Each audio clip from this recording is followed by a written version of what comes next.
So if we're talking about that 12-year-old, I'm probably going to set up what's actually called a 20-yard fly. If you look up a 20-yard fly, that means that 10 yards is kind of the build-up zone, and then 10 yards is the fly zone. And so kids are working to full speed, and then the clock starts when they cross that line on the first cone, and it stops when they cross the line at the end of the 20 yards. But you're only timing the 10 yards at the end. If I've got an older kid, so 7 years old to 14, 12 probably, I'm running that 20-yard fly. That's a 10-yard build up, 10-yard fly. Once I get over that age, 13 up into high school, I'm going 20 yards. I want them to really build that acceleration in there. The little kids, they just don't have the strength to maintain the acceleration part of it. The older kids getting a little stronger and they're able to produce a little more force for a little bit longer. But 13 and up, we're going 20 yards to build up, 10 yards in the fly zone. I'll give you some numbers here. If I can get a kid to 20 miles per hour, we're moving pretty good. All of my fast kids are going to blow that out. They're going to be hitting between 20.7,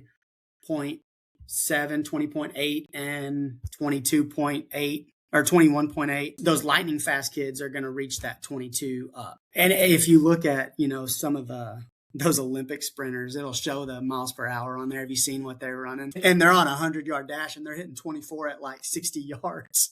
But anyway, so I can convert the fly, just the 10-yard fly part of it, to a miles per hour. And you can type into Google 10-yard fly, 2 miles per hour. And there's some sites that give like a little calculator for it. 1.1 10-yard fly is 18.5 miles per hour. When I get to one flat, I'm hitting 20.5 miles per hour. That's where I'm getting kids faster and without having to say or do anything special. I'm saying, here's a 10-yard buildup and here's a 10-yard fly. We're going to only run about 5 of these because you'll see the time start to diminish pretty quickly.